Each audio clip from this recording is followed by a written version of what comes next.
Olá malta, como é que estão? Cá estou eu novamente para ver a nova entrevista do João Noronha Lopes à CMTV. Como sabem, tenho estado aqui a acompanhar um bocadinho as eleições e os candidatos e as entrevistas que vão dando.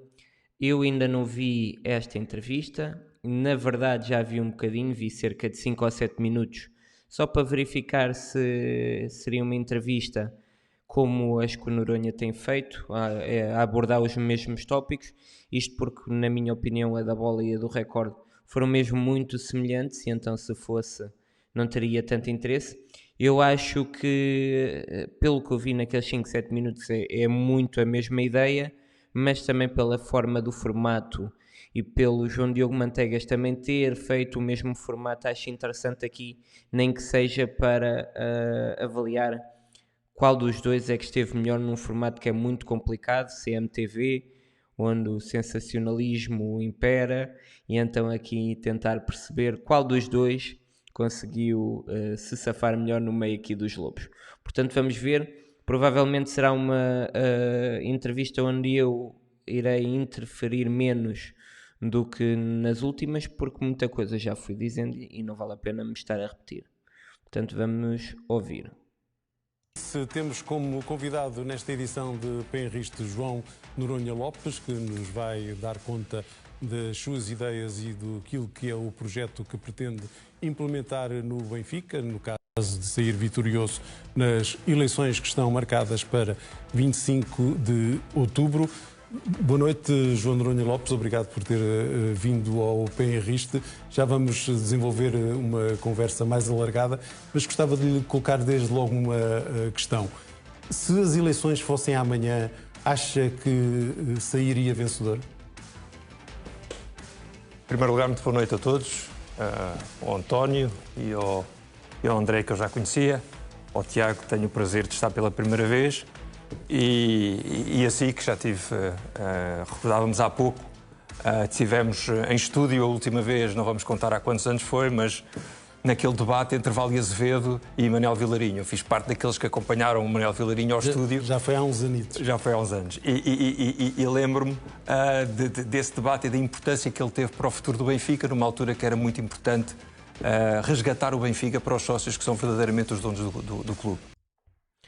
Aqui, João Noronha Lopes, tal como João Diogo Manteigas, a adoçarem aqui o Paulo Catarra, acho que faz sentido. Falar de um momento histórico do Benfica, que ele esteve lá, esteve por dentro e esteve bem, e então acho que o João, como esteve lá, ainda ganha mais pontos, mas achei interessante que os dois aqui a adoçarem a abelha. São estratégias e acho que lhes fazem bem em fazer isso. Respondendo à sua pergunta, eu estou preparado para ir a eleições quando as eleições forem marcadas. Estou há algum tempo a trabalhar com uma equipa sobre o diagnóstico daquilo que é o Benfica e sobre aquilo que nós acreditamos que deve ser o Benfica do futuro. Mas a minha pergunta era se as eleições fossem amanhã, sente que as ganhava? Essa é uma pergunta que caberá sempre aos sócios do Benfica decidir. Agora, aquilo que eu lhe posso dizer é que eu estive num lançamento na última semana, como sabe, onde tiveram 2.500 pessoas e tivemos, infelizmente, que fechar as portas porque por razões de segurança não entravam mais. E eu aproveito mais uma vez para pedir desculpa às centenas de pessoas que ficaram da parte de fora e que não puderam estar nesse evento. E foi um evento de alegria, foi um evento de celebração do benfiquismo, que me deixa muito otimista, mas também que me deixa também muito feliz por sentir que há um benfiquismo vivo, genuíno, e foi isso que nós conseguimos sentir naquele evento. E tem...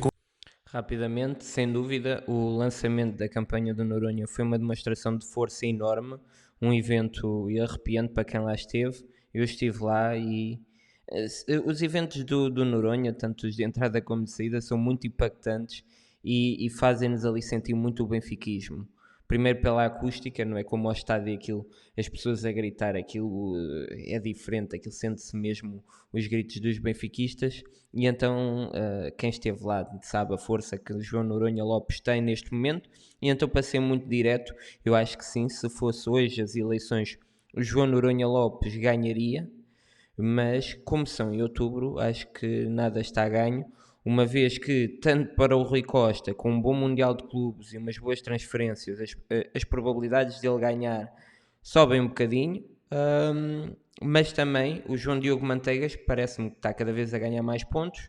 Tendo a ganhar mais pontos, vai ganhar mais visibilidade, e a visibilidade, que é o handicap neste momento do João Diogo Manteigas, pode se anular e ele pode cada vez ter mais exposição e entrar aqui numa luta de exposição com o Noronha. Eu acho que o Noronha, aquilo que ganharia é que neste momento muitos benfiquistas conhecem-no e não conhecem os outros.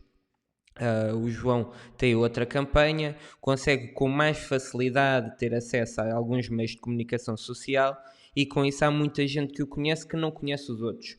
Se o João Diogo Manteigas começar realmente a atrair muita atenção, essa diferença esbate-se e então poderá ser aqui uma luta mais mano a mano, por assim dizer. Mas sem dúvida que ao dia 2, o João Noronha Lopes eu acredito que ganharia as eleições facilmente. Tem confiança mesmo no triunfo, mesmo que o Rui Costa seja candidato? Tenho confiança que vou ganhar. Mesmo no caso do Rui Costa se recandidatar? Com Rui Costa ou com qualquer outro candidato. Muito bem, já vamos então, como disse, daqui a pouco alargar a nossa... Passamos à frente.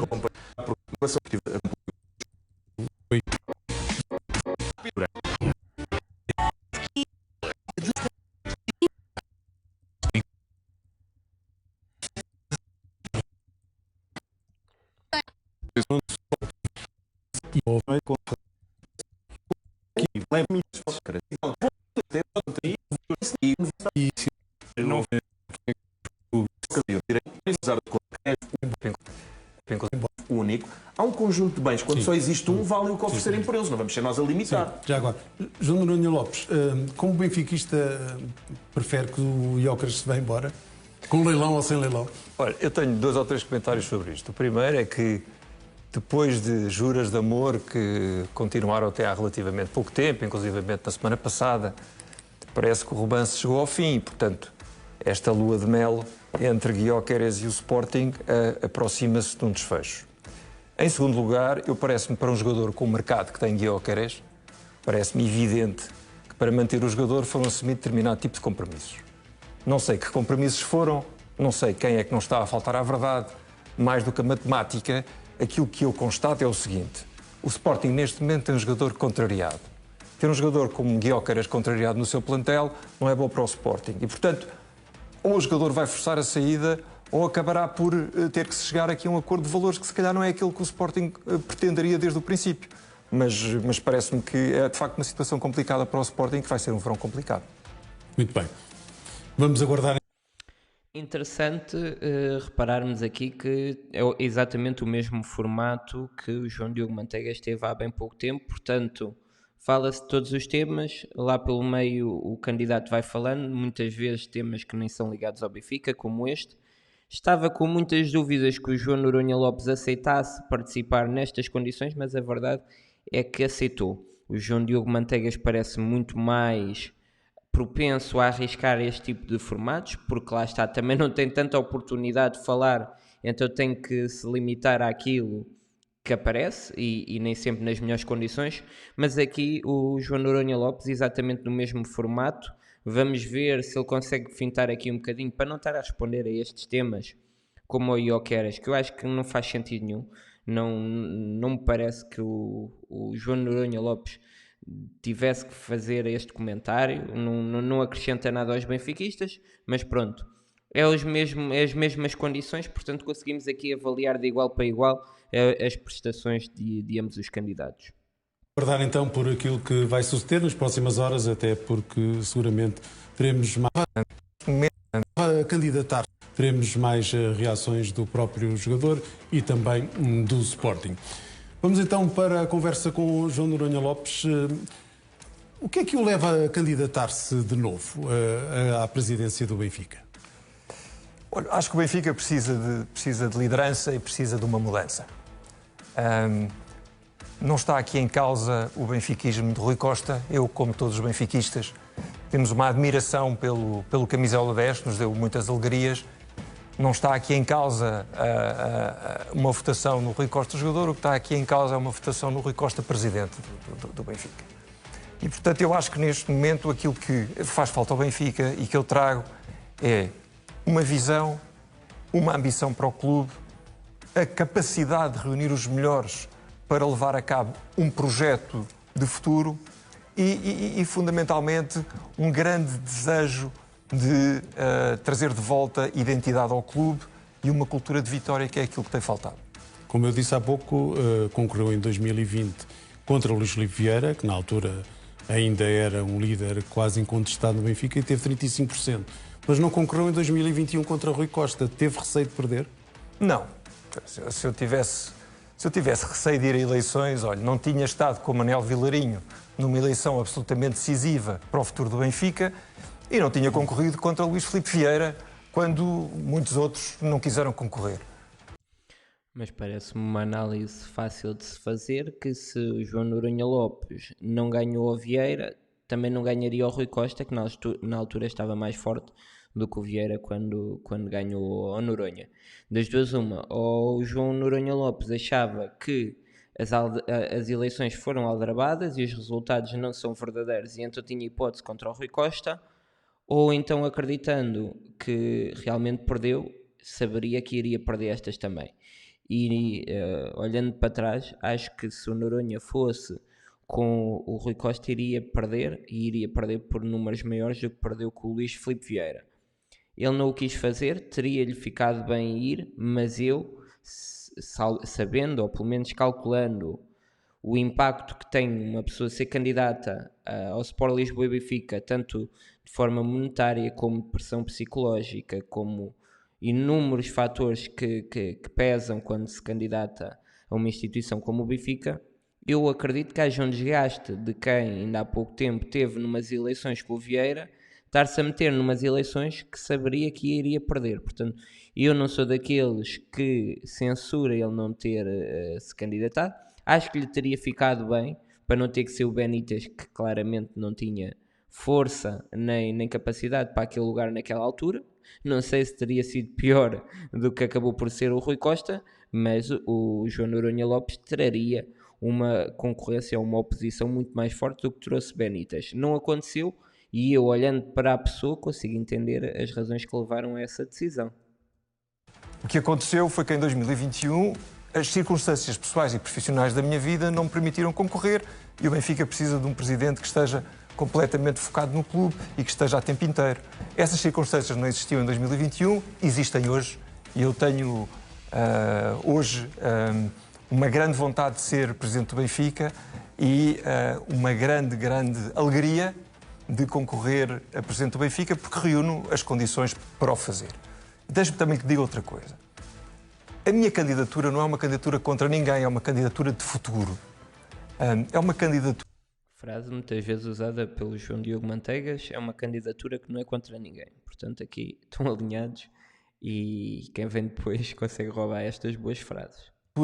De alegria, porque para ser candidato a presidente do Benfica, não ser candidato sendo empurrado por ninguém, ou porque alguém acha que nós fazemos parte de um grupo. Eu sou um benfiquista livre, penso pela minha cabeça, não estou ligado a nenhum interesses e vou concorrer porque acho que posso ajudar o Benfica, como já ajudei no passado, e faço com uma grande convicção, com a mesma convicção que concorri contra o Luís Filipe Vieira em 2020. Teve um grande apoio, uma grande manifestação de apoio no ato da sua candidatura, ou do lançamento da sua candidatura oficial, mas acusam-no de ainda não ter apresentado ideias. O que é que quer, afinal, mudar no Benfica? Muito bem. Então vamos discutir ideias e é exatamente para isso que eu aqui estou, porque eu acho que, independentemente daquilo que se passou, o que os benfiquistas querem ouvir é o futuro e o que é que nós vamos fazer. E o meu projeto está alicerçado em 4 eixos fundamentais. Projeto desportivo, identidade, competência e pessoas. E eu já vou a cada uma destas áreas. Relativamente ao projeto desportivo, o Benfica tem que trazer de volta uma cultura de vitória. Essa cultura de vitória passa pela identidade. Nós podemos ter as melhores pessoas, podemos ter a melhor organização, mas se não tivermos uma cultura de vitória, os melhores não vão conseguir fazer nada. E, portanto, é um projeto que precisa de ter um diretor desportivo, que é alguém que saiba aquilo que representa o Benfica. Já tem, nesta altura? Já. Já o pode dizer? Não o posso dizer ainda, mas já tenho. E tem que ser alguém que... E será um profissional ou tem que ser alguém do Benfica? Não, é um profissional. É um profissional, tem que ser alguém que saiba o que é o Benfica, que saiba o que é o futebol português e que saiba o que é o futebol internacional em termos de tendências e de boas práticas. E depois que... Isto é importante, ele quando diz que saiba o que é o Benfica, leva-me a crer que seja alguém de Portugal ou com uma ligação próxima com o Benfica, não é? Porque não é que as pessoas lá de fora, o Benfica tem dimensão suficiente para que os estrangeiros consigam saber o que é o Benfica, mas como se viu, por exemplo, com o Roger Schmidt, é difícil explicar a um alemão o que é o Benfica de tão grande que é, e então ele dizendo que sabe o que é o Benfica, leva-me a crer que está aqui a dar a ideia que possa ser alguém muito próximo do Benfica já neste momento. que saiba rodear dos melhores na área do scouting. O Benfica tem muito a fazer na área do scouting. E aqui a análise de dados é uma lado absolutamente fundamental, onde o Benfica tem que investir mais do que aquilo que tem investido. Eu estudei a fundo esta área, inclusivamente em clubes da Premier League, e acho que o Benfica pode fazer muito mais nesta área, da análise de desempenho, do gabinete médico, na parte da comunicação, onde o Benfica tem que ter uma voz e tem que ter alguém que defenda os seus interesses em alturas cruciais do campeonato e não apenas quando o campeonato acaba. E acabo no mais importante, que é a área da formação. Toda a gente diz que o Benfica tem que crescer à base da formação. Eu não posso estar mais de acordo. Nós temos a melhor formação do mundo. Sim, mas depois não é aproveitado. Mas temos que formar para vencer e não formar para vender. Como é que isto se consegue? Em primeiro lugar, garantindo que criamos nos jogadores uma cultura em que, mais do que cortar as pernas aos jogadores para não sair, o que nós não podemos é cortar as pernas aos jogadores para serem ídolos do Benfica. E como é que isto se faz? Faz-se, por um lado, com que todas as pessoas naquela estrutura sejam analisadas e sejam recompensadas também em função do número de jogadores de formação que ascende à equipa principal do clube. Isso não é mais importante a formação do que propriamente essa preocupação com o scouting? Não, eu estou-lhe a falar da formação. Sim, mas... Eu estou-lhe a falar da formação. Mas normalmente o que se tem assistido fala-se muito no scouting, nos clubes. Mas tendo o Benfica uma formação tão boa como está a referir, é mais importante se calhar apostar na formação do que propriamente apostar tanto no scouting. Acho que não são concorrentes, são paralelas. Acho que o Benfica nunca conseguirá viver só de scouting nem só de formação. As duas têm que se complementar e quanto melhor for esta complementariedade, melhor também se irá sair o Benfica nas diversas competições. O Benfica forma, mas nem todos os anos vão sair grandes jogadores, nem conseguiremos formar em todas as posições. Portanto, um scouting será sempre importantíssimo e vê-se no Benfica que a falta de scouting está a trazer prejuízos grandes para o Benfica. Eu acho que a formação do Benfica, mais uma vez, que é a melhor do mundo, tem que ter na sua base a formação. Mas depois também tem que saber comprar bem e vender melhores jogadores. Mas se me permite acabar o meu raciocínio, o Benfica, na sua formação, tem que ter esta identidade que faça com que os jogadores percebam que podem ser ídolos no Benfica antes de serem ídolos noutros clubes. Para isso acontecer, o Benfica tem que criar em toda a estrutura a filosofia de que todos eles vão ser recompensados em função do número de jogadores que podem evoluir para a equipa principal, ponto 1. E ponto 2, o Benfica pode criar e deve incentivos financeiros para que levem os jogadores a permanecer pelo menos 3 anos no Benfica, incluindo um ano de afirmação. E quem disser que os jogadores não vão ser vendidos um dia, obviamente que não está a ser sério, obviamente que os jogadores do Benfica um dia poderão ir para outras paragens. Agora, o Benfica tem condições financeiras e pode criar incentivos financeiros para os jogadores para que eles permaneçam 3 épocas, incluindo uma época de afirmação. E eu volto aqui a um exemplo que para mim é paradigmático, que é o exemplo de João Neves. João Neves era um jogador que simbolizava tudo aquilo que eu falei antes. A identidade, a cultura de vitória, a garra, a entrega do Benfica. O Benfica não fez tudo aquilo que podia ter feito para segurar João Neves. É impensável que nós tenhamos um dos melhores médios do mundo e que, na altura própria, não tenhamos uma conversa com João Neves, não o coloquemos a um nível salarial dos mais altos do plantel e ele assiste a jogadores que ganham 3 ou 4 vezes o seu salário e que nem sequer são titulares. E, portanto, o que o Benfica deveria ter feito era atempadamente renovar com João Neves, colocando ao nível salarial dos mais altos do plantel, dizer inclusivamente que ele poderia ser presidente, capitão do Benfica, porque simbolizava exatamente tudo aquilo que é a cultura de vitória do Benfica, e que depois teria a sua oportunidade para sair. E eu pergunto, quanto é que valeria João Neves no Benfica? Valeria um campeonato e valeria hoje seguramente muito mais do que aquilo que valeu na sua saída. E, portanto, projeto desportivo, tanto no futebol e nas modalidades, e já irei depois nas modalidades, e isto faz-se com identidade, com competência e com uma organização que saiba ter os melhores. Aqui mais uma vez acho que é um discurso vazio, que não é culpa do Noronha. O João Diogo Manteigas faz exatamente o mesmo discurso e acho que apontam para o lado errado. Acho que convencer o João Neves a ficar é muito fácil, acho que nem era preciso grande coisa, na verdade. Mas claro que subir-lhe o ordenado, subir-lhe as funções na equipa, ser capitão, isso tudo é uma coisa simples de se pensar e não é preciso vir o João Diogo Manteigas nem o João Noronha Lopes para que isso seja, para que chegue a essa conclusão. Acho que aqui o problema é que o Benfica não o fez porque não queria ficar com o jogador, ou melhor, queria, mas não podia. E não podia porque tinha problemas financeiros.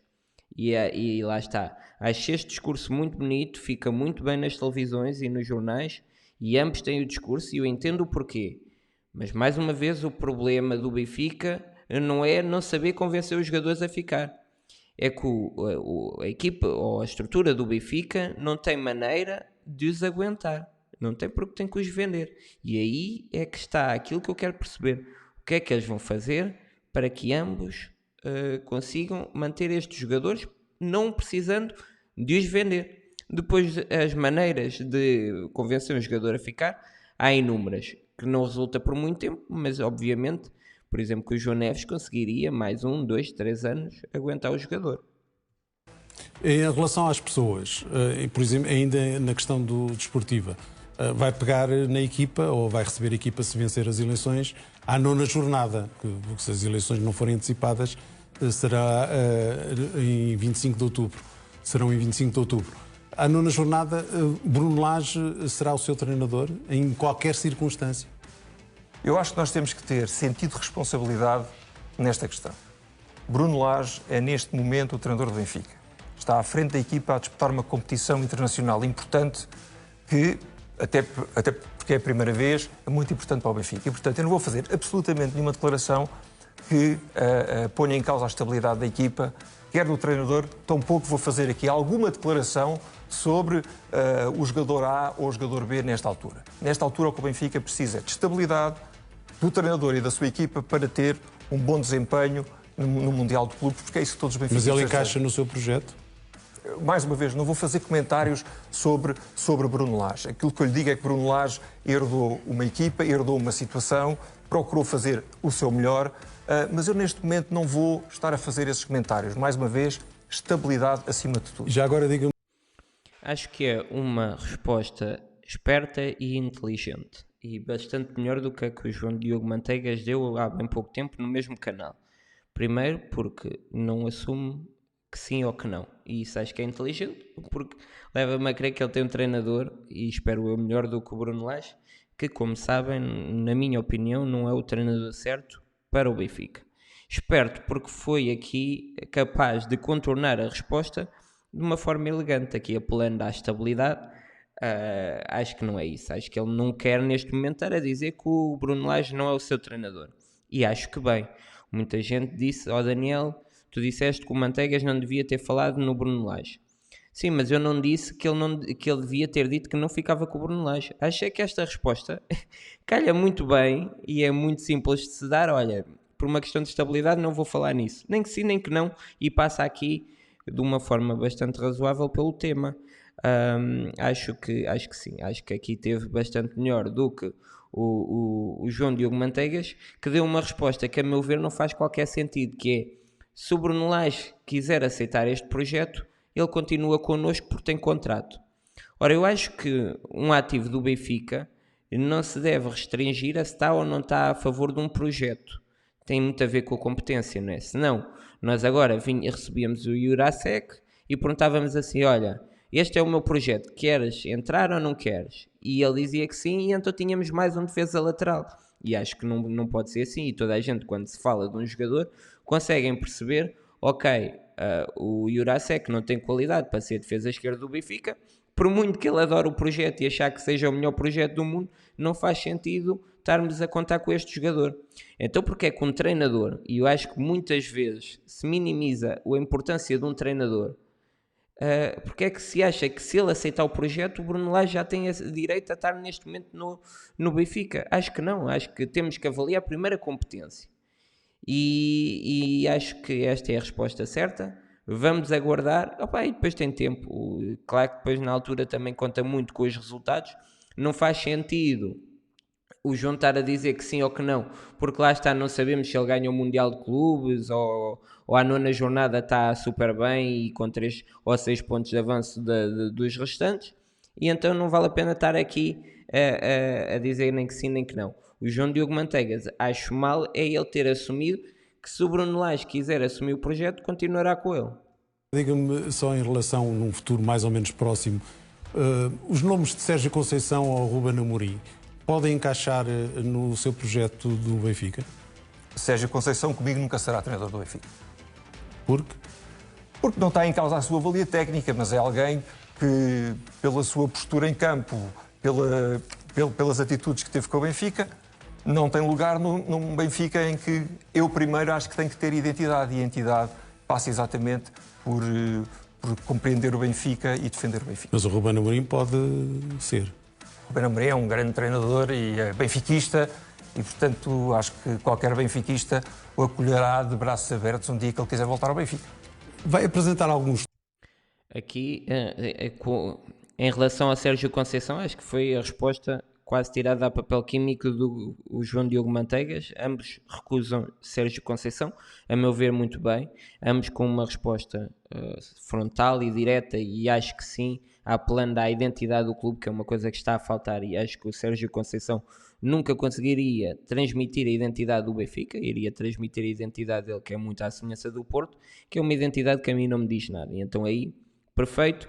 Acho que o João Noronha Lopes elogiou mais o Ruben Amorim, criou mais a hipótese do Ruben Amorim poder vir a ser o treinador do Benfica do que o João Diogo Manteigas, que acabei por gostar, porque o que ele explicou e bem é que há mais treinadores no mundo e parece que muitas vezes só se vê o Jorge Jesus, Sérgio Conceição, Ruben Amorim, são estes 3 ou 4 treinadores que anda sempre a rodar, e cada vez que há alguma coisa anda-se sempre a falar nestes 3 ou 4. E aqui o João Noronha Lopes a destacar que é um bom treinador, que é benfiquista e que se quisesse voltar era bem-vindo. Não acho mal, mas gostei da proposta do João Diogo Manteigas, como quem diz, não, há mais treinadores e se formos competentes não temos que andar só à procura de 3 ou 4. Há muitos treinadores, há muito talento por aí espalhado e se nós formos competentes conseguimos ir buscá-lo. Alguns trunfos, nomeadamente jogadores, que pode vir a contratar, por exemplo, no mercado de inverno, no caso de ser eleito, no mercado de inverno já em 2026? Não, eu acho que mais importante do que estar a apresentar jogadores, o importante é nós falarmos do projeto e das ideias. E eu comecei por lhe falar do projeto esportivo. E depois de falar do projeto esportivo, que tem que ser o essencial, porque o Benfica tem que celebrar o seu sucesso desportivo e não as vendas de jogadores. A mim nunca me verão a celebrar uma venda de um jogador ou a celebrar um segundo lugar lá porque nos dá o acesso à Champions. O Benfica tem que ter um suporte financeiro para isto. E o problema do Benfica resume-se ao seguinte neste momento. Nós temos um desequilíbrio recorrente entre as receitas e as despesas correntes. Ou seja, as receitas e as despesas que não têm a ver com a venda de jogadores. Isto é uma situação que se vai repetindo ano após ano. Isto acontece, entre outras razões, porque nós vendemos mal, compramos pior, e também porque os prazos de pagamento daquilo que nós recebemos nos criam daquilo que nós pagamos, nos criam dificuldades relativamente àquilo que recebemos. E, portanto, é fundamental que o Benfica resolva a sua situação operacional em primeiro lugar. Como é que isto se faz? Faz-se do lado das despesas e faz-se do lado das receitas. Do lado das receitas há um potencial enorme para o Benfica para aumentar as suas receitas. Eu vou dar aqui alguns exemplos. Se me permitir molhar a boca para isso. Sim. Mas vou-lhe pedir para sintetizar o mais possível para podermos abordar todos os temas que Vou sintetizar, mas eu acho que é muito importante tocar nestes temas, até porque a parte desportiva também tem que ter uma sustentabilidade financeira. Claro. E, portanto, o Benfica, neste momento, aquilo que acontece é que, de facto, do ponto de vista da sustentabilidade financeira, não tem tido, na minha opinião, nem o rigor, nem o planeamento de longo prazo que deve ter num clube de futebol. Mas deixe-me falar-lhe no que é que eu vou fazer de diferente para o futuro. Primeiro, o Benfica tem a possibilidade de aumentar significativamente as receitas de dia de jogo. As receitas de dia de jogo são uma das maiores fontes de receitas dos clubes internacionalmente. E como é que isto se faz? Faz-se, por exemplo, tendo pacotes de hospitalidade para as empresas que o Benfica pode vender em condições muito mais favoráveis, e faz, por exemplo, na dinamização da zona circundante do Estádio da Luz, em que o Benfica pode dinamizar de outra maneira. Eu tenho experiência nesta área, porque trabalhei com a UEFA nos fan zones e sei como é que se faz. E nós temos a possibilidade de criar uma zona à volta do Estádio da Luz, com treinamentos digitais, com uma série envolvendo as casas do Benfica, que permitam ao Benfica gerar receitas. Primeiro ponto. Segundo ponto, a área do merchandising, absolutamente fundamental. Mas o Benfica tem que, nesta área, ser mais ambicioso e, portanto, há muito trabalho que o Benfica pode fazer a nível da produção de conteúdos digitais, inclusivamente usando a BTV, que pode ser um veículo muito maior do que apenas transmitir os jogos do Benfica. Nesta produção de conteúdos digitais, é muito importante a fazer parcerias com algumas plataformas de streaming, como a Netflix, a Disney ou a Amazon, por exemplo.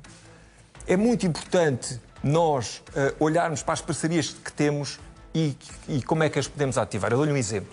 O Benfica tem um contrato com a Adidas. Nesse contrato com a Adidas há um escalonamento dos vários clubes que são patrocinados. O Benfica está na 3ª divisão. E o Benfica não quer estar na 1ª divisão, percebe que existem clubes como o Real Madrid, com 1.000 milhões de receitas e, portanto, não admitimos que não temos de estar aí. Agora, está na 3ª divisão ao nível do Leeds United. E o Celtic está na 2ª divisão. Eu não consigo compreender isto. Porque isto não é apenas uma questão de prestígio, é uma questão financeira, porque significa o número de camisolas que estão disponíveis nas lojas da Adidas, a visibilidade que se dá às camisolas e, portanto, o Benfica tem que fazer muito mais. E o valor que é pago por ano, claro. Muito mais do que isso. Terceiro ponto, redes sociais. O Benfica é o clube com mais sócios do mundo. É incompreensível que tenha menos seguidores nas redes sociais do que os seus principais rivais em Portugal e, portanto, há muito trabalho que se pode fazer. Penso que isto não seja verdade. Eu acho que o Benfica é ainda o clube com maiores seguidores nas redes sociais. Não é muitas vezes o mais visto, porque realmente faz conteúdo pobre, faz pouco conteúdo e então é mais fácil os outros conseguirem tirar melhores números e ter melhor engagement. Mas acho que o Benfica ainda é, se eu não estiver enganado, o clube com mais seguidores nas redes sociais. Fazer nisto. Quinto ponto, a ativação das escolas do Benfica do modelo de escolas do Benfica para gerar mais receitas através de um regime de franchising. É algo que já é bem feito em Portugal. Agora, nós temos é que ser ambiciosos e exportar este modelo. Sim. Exportar este modelo lá para fora e fazê-lo numa estrutura de franchising em que o nosso investimento é menor e em que nós apenas temos a receita com algum apoio mínimo que temos que dar. Sim. E a mesma coisa relativamente às academias para a área do futebol. Deixa-me só voltar ao futebol para dizer o seguinte. Na formação é muito importante que nós alimentemos essa formação com os melhores jogadores, lhes demos condições, mas é muito importante que o Benfica também vá lá fora onde pode ir buscar jogadores também para a sua formação e, portanto, eu acho que já vai tarde ter um projeto de academia nos Estados Unidos, ou mais projetos de academia nos Estados Unidos, que é um mercado... Pronto, ele aqui diz primeiro haver e depois haver mais, portanto dá a entender que há mais, porque de facto há, mas pode haver mais e melhor, e se for essa a ideia, eu acho que isto foi uma polémica, eu acho que vi pelo Twitter que já existe e ele tinha dito que não, mas de facto parece-me que se pode fazer melhor, e ele quando diz haver mais, está a reconhecer que já existe. Em crescimento. Acho, por outro lado, que era importante o Benfica criar um polo da sua formação na zona norte do país, que é uma zona que é um viveiro de jogadores. Que é um viveiro de jogadores. Sim. E onde, como nós sabemos, muitos jogadores, nomeadamente aqueles que são mais novos, têm dificuldades para vir para Lisboa. O que o Benfica acontece neste momento... O Benfica foi lá buscar já muitos jogadores, não é? Foi e tem garantido condições, mas o que nós vimos hoje em dia é que há outros clubes que estão a trabalhar muito bem essa área, nessa zona, e o Benfica, na minha opinião, pode criar condições para ter um polo de formação para imediato. Tem-se falado muito, por exemplo, nos últimos tempos, do regresso de João Félix. Concorda com isso? Ok, antes já está a entrar aqui para os temas que lhes interessam, que é os temas mais caldantes e que dão títulos. Falar aqui das propostas do João Noronha Lopes. Já começou aqui a entrar mais em propostas concretas, deu apenas os títulos. O João Diogo Manteigas também já deu títulos das suas propostas, mas ainda não a explicou em profundidade. Eu acho que é perfeitamente normal, porque temos ainda 4 meses até às eleições. E então há muito ainda para se falar e para explicar, e ainda vamos ouvir muito sobre cada proposta, mas neste momento já a falar aqui em tópicos, uma das críticas que eu tenho ouvido é que são ideias recicladas deste livro que eu tenho aqui, a nossa camisola, do Mauro Xavier, um livro que eu recomendo a todos. Sei que muitos de vocês não o vão ler pela pessoa que o escreveu, e vocês é que sabem, é perfeitamente normal que não o queiram ler. O livro foi, pelo que o Mauro me disse, foi produzido ao preço de custo, portanto ele não está a ganhar dinheiro. Portanto, se aqui o problema é estarem a comprar porque estarão a dar dinheiro ao Mauro, pelo que eu sei, o livro não irá ter lucro para ele. E depois, ainda não saiu, já era suposto ter saído, mas ainda não saiu, o livro em PDF de forma gratuita. E aí sim, se vocês não quiserem gastar dinheiro com o livro do Mauro Xavier, mas façam o download, porque de facto o Mauro tem aqui boas ideias, e de facto são ideias que o João Noronha Lopes está a apresentar neste momento. Eu não digo que seja cópia, porque são boas ideias, mas não são ideias geniais que mais ninguém possa ter. São boas ideias que acho que acrescentam ao Benfica, mas vejo que o João Noronha Lopes possa ter tido a mesma ideia. Portanto, acho que é um bom livro, recomendo a leitura. Falarei mais deste livro se por acaso o Mauro Xavier se vier a candidatar, aí darei a minha opinião sobre o Mauro e sobre o livro, mas até lá leiam, porque algumas ideias que vocês ouvem no João e gostam estão aqui explanadas em profundidade pelo Mauro Xavier. Com isso, ou acha que pode ser um trunfo de Rui Costa? Não, acho que João Félix é um trunfo para o Benfica. E, não para Rui Costa? Não, acho que é um trunfo para o Benfica. E, portanto, todos os bons jogadores como João Félix são bem-vindos ao Benfica. Agora, é preciso criar condições para que João Félix vença no Benfica, que é aquilo que ele quer. E para isso, mais uma vez, é preciso ter uma estrutura, ter um diretor desportivo que saiba alinhar toda a estrutura em prol de um objetivo. É preciso ter os melhores no scouting, é preciso ter os melhores em todas as áreas do futebol para ajudar João Félix a ganhar. Acha que tem razão o João Diogo Manteigas quando disse aqui há uma semana que o Benfica, nesta altura, está transformado numa trading de jogadores? Eu acho que quando nós olhamos para a política de contratações do Benfica, verificamos que muitas vezes há contratações que não têm explicação, que são feitas no último dia de mercado e que depois a seguir vão embora na janela de mercado seguinte, como foi o caso do defesa de direito que nós fomos buscar. E, portanto, tem que haver critério, muito mais critério na aquisição de jogadores, e também muito mais arte depois para os vender. O que o Benfica não pode é viver numa situação em que constantemente deita dinheiro para cima dos problemas em vez de os procurar resolver. E esta questão da aquisição dos jogadores e da saída dos jogadores é uma área absolutamente fundamental e que tem que complementar a área da formação. Como é que vão ser as suas relações com o Frederico Varandas e com André Vilas? As perguntas já se percebeu que são as mesmas, o que dá uma grande vantagem ao João Noronha Lopes, porque já as conhece, já viu a entrevista do João Diogo Manteigas, já sabe o que é que o João disse que correu bem e o que é que correu mal. Portanto, aqui temos que assumir que está numa posição de vantagem por já saber o que é que será perguntado e o que é que funciona e não. Mas, de qualquer forma, tem que ter competência para responder da melhor forma. Vilas Boas quer dizer com o Sporting e com o Futebol Clube do Porto? Vão ser relações institucionalmente de cordialidade. Sim, isso é o que todos dizem. Mas depois na prática... Mas é a resposta certa também. O que os sócios do Sporting e do Benfica e do Porto querem saber é como é que vão ser essas relações. Vão unir-se todos em conjunto para desenvolver o futebol português ou vão continuar como estão nesta altura? Pois é, há uma coisa que eu lhe garanto. Eu não acho que os problemas do futebol português se resolvam com almoçaradas da mielhada. Sim, mas se é para isso, se é para isso, não mas vamos vê-lo. Boa frase. Aqui um semi-ataque, mas com toda a razão, e percebo o ponto e acho que teve muito bem. Em grandes gargalhadas com o Frederico Varandas, como vimos o presidente a questão é essa. O Benfica respeitará sempre que for respeitado.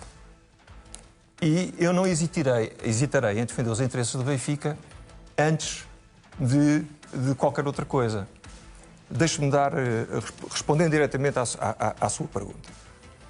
Relativamente às relações com a Liga, eu não consigo compreender ainda hoje as razões que levaram o Benfica a apoiar Pedro Proença. Nem eu, nem nenhum Benfica. Na Liga ou para a Federação?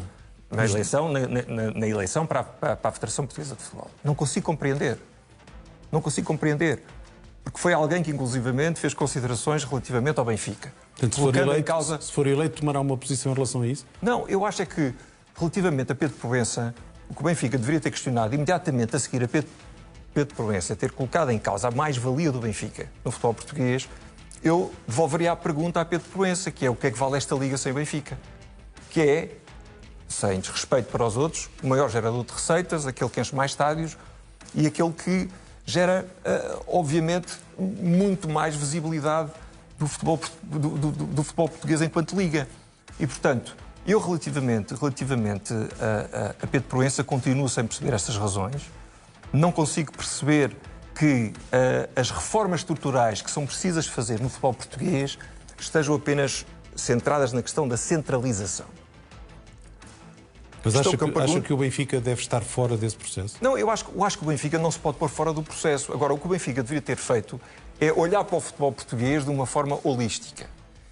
E é dizer o seguinte, e ter a coragem de dizer o seguinte: o produto de futebol hoje em dia é um mau produto. É um mau produto. E, portanto, vamos melhorar o produto e depois, então, vamos perceber como é que vamos dividir as receitas. Porque, senão, o que nós estamos a fazer é nivelar por baixo. Sim, mas o Benfica tem 2 anos ainda, até 2028, certo, que pode vender os seus direitos. Certo. E depois tem que reger-se pela centralização. Mas eu acho que aquilo que o Benfica deveria ter feito, já que a Liga não o fez, deveria tomar a liderança deste processo e discutir a pertinência do decreto-lei da centralização. Mas, nomeadamente, se me deixar terminar, nomeadamente quando as condições de mercado e do panorama audiovisual são diferentes. E, portanto, essa era a primeira questão que deveria ter acontecido. Mas não acha que as pessoas lhes causará alguma confusão quando veem os responsáveis do Benfica ou quem pretende ser dirigente do Benfica, no fundo, colocar a instituição do Benfica acima da lei? Não. Isto é uma lei, estamos a falar de uma lei. A centralização de direitos é uma lei do governo. Paulo, é uma lei nacional do país. Eu não lhe estou a dizer que o Benfica estará fora da lei. O que eu lhe estou a dizer é que o Benfica deveria ter um papel de liderança a ir falar com o governo e a discutir se este decreto-lei ainda faz sentido. Repare, nós tivemos 4 anos para fazer o processo de centralização. 4 anos, onde não se fez nada. E agora vamos à pressa, durante um ano, tentar resolver algo que não foi feito durante 4 anos. E deixe-me lhe diga outra coisa, que é, se queremos resolver os problemas do futebol português, devemos olhar para o futebol português de uma forma holística. O que eu gostava que tivéssemos a discutir não era apenas a centralização, mas era a reformulação dos quadros competitivos, a redução dos números, do número de equipas na primeira divisão, a independência do Conselho de Disciplina e a maneira como as decisões são tomadas, a transparência. Eu não percebo porque é que deixaram de se divulgar os áudios do VAR, por exemplo. Mas o Benfica votou contra. Eu votaria de maneira diferente. E é a favor da alteração dos regulamentos, quer do Conselho, quer da arbitragem, quer da disciplina? Eu acho que a disciplina deve ser independente. E à luz daquilo que já se faz noutros países, deve ser nomeada por uma comissão que pode ser governamental e que garanta a independência do Conselho de Disciplina. E quer os áudios, portanto, divulgados. Eu não entendo porque é que deixámos de divulgar os áudios do VAR. Mas deixa-me só dizer-lhe outra coisa, que é, quando estamos a falar do futebol português, temos que olhar mais uma vez para o todo. E aquilo que eu continuo a assistir é a uma passividade na melhoria das condições do futebol português. Eu não entendo, por exemplo, que a Liga não tenha ainda tido uma discussão forte e séria com o Governo relativamente à questão do IVA no futebol. Não há razão absolutamente nenhuma para que um espectador pague mais para ir ver um jogo de futebol do que para ir a um teatro. E essa questão deveria estar a ser discutida por todos. E, portanto, a centralização é apenas uma parte deste problema. O problema mais global do futebol português era isso que eu gostaria que nós estivéssemos a discutir. Antes de abrir aqui a conversa também aos nossos comentadores, defende a ideia que o Benfica assumiu naquele comunicado após a final da Taça de impedir a Seleção Nacional de jogar no Estádio da Luz por causa de um erro de arbitragem, no fundo? Eu acho que o comunicado do Benfica dispara em todas as direções, mas deixe-me, a propósito disso e da final da Taça, dizer o seguinte, mas eu não vou fugir à sua questão, já cá volto, mas queria voltar ao final da Taça para dizer o seguinte. Isto é uma coisa que o João Noronha Lopes faz muito bem, que é, façam as perguntas que quiserem, eu digo o que tenho a dizer e depois, resumido, faço um pequeno resumo para te responder à pergunta, mas o que eu tenho que dizer vou passar a mensagem e depois o que sobrar respondo à pergunta. E acho que isto é uma questão inteligente, acho que o João Diogo Manteigas não teve a experiência de conseguir fazer isto, fizeram-lhe uma pergunta e ele respondeu à pergunta, o que é muito bonito e de uma extrema boa educação, mas acho que aqui, e se querem ganhar votos, o João Noronha Lopes, que tem o guião estudado, e já vamos falar nisso, acho que as respostas são muito iguais às que ele deu nos outros meios de comunicação, e aqui a ideia será fazer repetição da mensagem, em vez de estar a tentar melhorar ou explicar as suas propostas, é chegar a muita gente, é o que ele está aqui a tentar fazer, e então ele está a conseguir fazer isso porque fazem-lhe uma pergunta, ele responde o que quer, e depois ele diz, olha, temos que avançar. Então ele responde rapidamente à pergunta e vamos para outra. E desta forma consegue ter tempo para dizer aquilo que quer e depois em pouco tempo para despachar responder àquilo que ele não quer, que é aquilo que ele pode correr riscos. São perguntas montadas para o entalar. E então aqui acho que quem planeou, não sei se foi ele, mas provavelmente não é ele, não é só ele, que ia conseguirem montar muito bem uma forma de ele conseguir sair ileso de uma entrevista complicada. Aquilo que se passou no Jamor, nomeadamente com a agressão bárbara de um jogador do Sporting a um jogador do Benfica, é uma vergonha. Foi uma vergonha. E, portanto, a reação de qualquer benfiquista é uma reação legítima. E deixe que me lhe diga outra coisa. Quando isso aconteceu, eu assisti a alguns sportinguistas, como o André, que está aqui presente, a dizerem, numa atitude que eu acho que só o enobrece, a condenar esse ato sem mas. Sem mas. Infelizmente, não assisti à mesma postura por parte do Presidente Varandas. O que eu considero inexplicável relativamente a um responsável do maior clube português. E aqui está, já tinha visto no Twitter, este é o momento da polémica desta entrevista. O João Noronha Lopes, por lá, se diz que o Varandas é o presidente do maior clube português. Isto obviamente que é um lapso, obviamente que ele não considera isto verdade. Agora digo-vos, censuro quem aponta isto como um erro, não censuro, porque se fosse o Rui Costa faríamos exatamente o mesmo. Porque não está preparado, porque nem sabe falar, isso tudo. E então também não posso, quando é o João Noronha Lopes, por gostar do João Noronha Lopes, dizer que acho muito bem, ou que são apenas erros. Porque é verdade, são apenas erros, mas nós aproveitamos sempre os erros quando nos dão jeito. E também concordo com quem diz que isto não é um tema, porque é de facto um pequeno erro, e também sejamos sinceros, seja o Noronha, seja o Rui Costa, ninguém vai dizer que o Sporting é o maior clube português porque quer. Aliás, ele nem corrige porque nem deu pelo que acontece, e isso é perfeitamente normal. Eu faço este projeto há 6 anos e às vezes estou 1 hora a falar no Visão Vermelha e já deve ter dito até que o Proença era a minha mãe. Acontece, as pessoas estão a falar, estão cansadas, isto é muito desgastante. Eu acho que não se sabe a dificuldade que é falar em televisão, quando sabe que está 1 milhão de pessoas a ver, quando sabe que está ali um jornalista a fazer perguntas que podem correr muito mal. Não é fácil e é difícil de nós termos um discurso perfeito durante 1-2 horas. Portanto, aqui é perfeitamente normal o erro. Percebo quem aproveita isto porque lhes dá jeito, porque querem defender um candidato ou querem defender o Rui Costa. Nós fazemos o mesmo quando é o Rui Costa, portanto, eu percebo os dois lados. Agora vamos ter que apanhar com os mesmos. Se o João Noronha Lopes for presidente do Benfica, já sabe que os sportinguistas não se vão calar com isto. Portanto, gostava que isto não tivesse acontecido, nem que fosse só por isso, porque vamos estar sempre a ver que o presidente do Benfica disse que o Sporting era o maior clube português. Portanto, é o que é. Mas percebo perfeitamente o que é que aconteceu aqui. Nós temos uma coisa na cabeça, mas dizemos outra, acontece-me a toda a hora. Agora, relativamente à questão do comunicado, eu acho que nós temos que ser consequentes.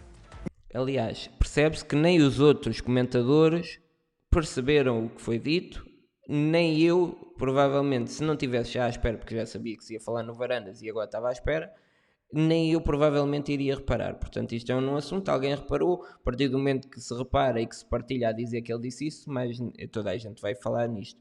Mas acho que ninguém aqui achou isso mal, porque nem se apercebeu, ninguém está à espera que o João Noronha Lopes vá dizer que o Sporting é o maior clube português de consciência, né? Portanto, isto é um não assunto. E, portanto, depois de um comunicado em que disparamos em todas as direções, o que eu esperaria numa reunião de presidentes que teve lugar 2 dias depois, é que o presidente do Benfica tivesse continuado esta discussão e, nomeadamente, a defender os interesses do Benfica. O que é que aconteceu nessa reunião dos presidentes? Dos presidentes? Os presidentes dos rivais falaram, o presidente do Benfica manteve-se em silêncio. A defesa dos interesses do Benfica tem que ser feita da primeira jornada até ao final da Taça de Portugal, nas alturas próprias e nos lugares próprios, com coragem e olhos nos olhos contra quem nós achamos que ou prejudicou o Benfica ou não está a contribuir para a melhoria do futebol. E já agora, concorda que quando o Rui Costa diz que o Sporting tem isto tudo minado, com aqueles áudios que nós divulgamos? Eu faço muita confusão ouvir áudios, não sei de onde é que vêm, não sei se são autênticos, são cortados, enfim. O Rui Costa aparentemente saberá daquilo que fala. O meu ponto é este. O Benfica tem que ter uma posição de liderança. E sempre que o Benfica não tomar posições na defesa dos seus interesses nas alturas próprias, o Benfica não está a prestar um bom serviço aos benfiquistas. E vou-lhe dar outro exemplo. Não quero estar a concentrar as minhas críticas, mas vou dar outro exemplo. No mês de fevereiro deste ano, o presidente Frederico Varandas faz um comunicado em que nitidamente condiciona e pressiona a arbitragem. Um comunicado não, deu uma entrevista onde condiciona e pressiona a arbitragem. Era nessa altura que o Benfica deveria ter reagido. Porque o alvo da reação do presidente Frederico Varandas, na altura, foi o VAR que esteve na final da Taça de Portugal. E, portanto, há aqui uma falta de bom senso também das instâncias do futebol português, em que, depois disto acontecer, como é que vão nomear para VAR da final da Taça alguém que foi o objeto das críticas de Frederico Varandas? E já agora, esteve na última Assembleia Geral, espera que Luís Filipe Vieira ainda intervenha nestas eleições, quer como candidato, quer como mentor de outra candidatura, como foi anunciado, aliás, pelo atual presidente Rui Costa? Olha, o que eu acho nesta situação é o seguinte. Luís Filipe Vieira e Rui Costa trabalharam muitos anos juntos e, portanto, eles conhecem-se bem. Este lavar de roupa suja na praça pública entre um ex-presidente e o atual presidente prejudica o Benfica e só beneficia os nossos adversários. E, portanto, enquanto benfiquista, eu não gosto de ver isto. E se Luís Filipe Vieira se quer candidatar a estas eleições, eu desafio a que o assuma. Sabe, eu acho que nestas eleições do Benfica há muita politiquice. Há uns que estão à espera de ver se os outros avançam. Vamos lá ver se vamos fazer aqui uma candidatura. Não sei se Luís Filipe Vieira avança. Não sei se o João Noronha Lopes é a pessoa certa para fazer este reparo de candidaturas que estão à espera para ver o que é que acontece, porque acredito que tenha feito o mesmo e estaria à espera para ver o que é que os resultados diriam no fim, e depois aproveitou para vir, porque ele sabia que, se imagina que o Rui Costa faz a dobradinha, era difícil tirá-lo de lá. Portanto, concordo com o argumento dele, não sei se é a melhor pessoa para dizer. Percebo aqui que o João Diogo Manteigas diga isto porque de facto apareceu muito antes de saber resultados. O João Noronha Lopes obviamente que vai dizer que o que o levou a aparecer agora é a estabilidade e aquelas coisas que nós já sabemos. Não me parece que seja, honestamente. Se está por trás de outra candidatura, é preciso que as pessoas assumam as suas candidaturas de uma vez por todas e digam se querem ou não ir a jogo. Se Luís Filipe Vieira quer ir a jogo, que o assuma. E Luís Filipe Vieira não assume porque está à espera para saber o que é que dá o processo. Pronto, acho que é muito por aqui. E se ele tiver a folha limpa, aí chegará como uma vítima da sociedade que foi injustamente impedido de exercer o seu cargo, e fará aqui uma limpeza de imagem, que é uma das especialidades do vieirismo, que o Rui Costa também faz muito bem.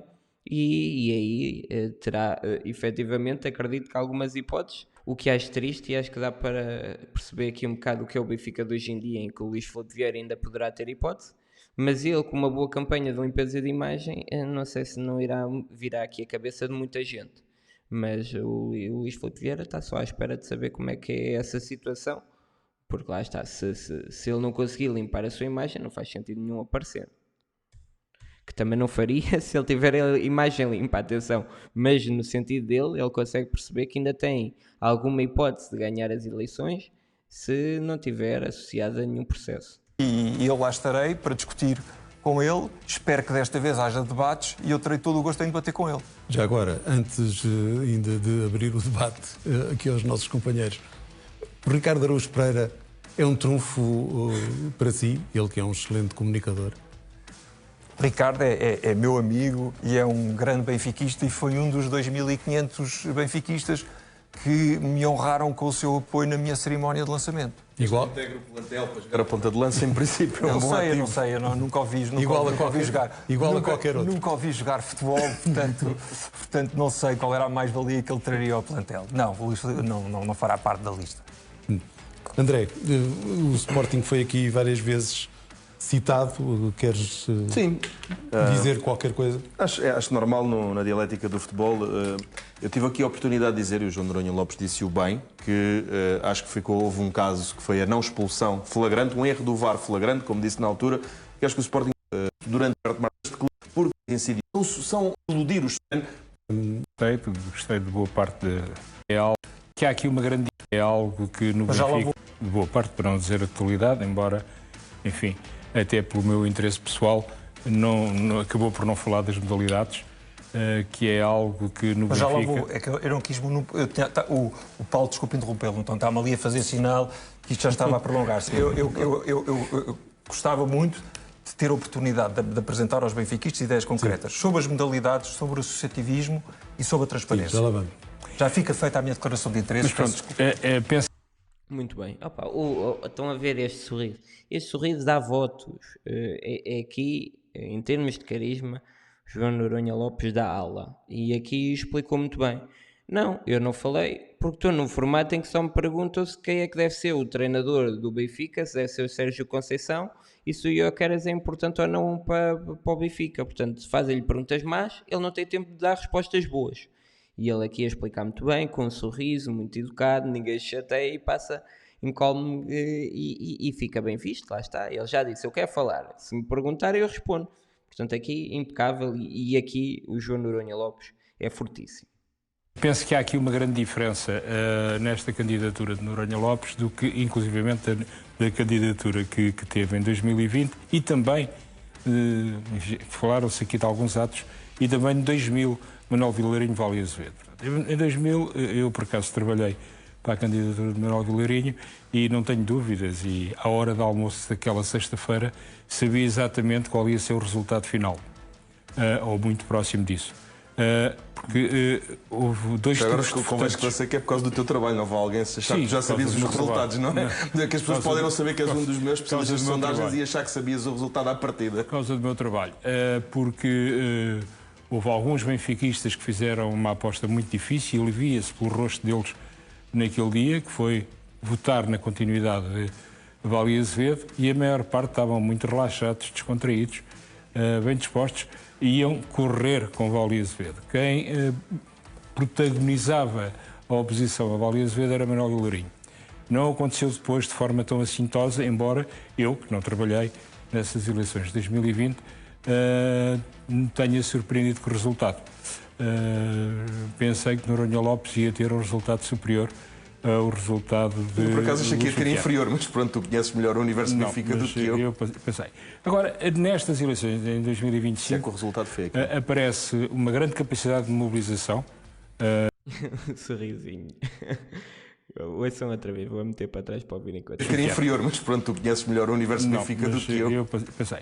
Agora, nestas eleições, em 2025, é que o resultado foi aqui. Aparece uma grande capacidade de mobilização, inequivocamente, com muita gente à porta que não conseguiu entrar. Ainda não tens sondagens, não? Ainda não tens sondagens. Não tenho sondagens nenhumas.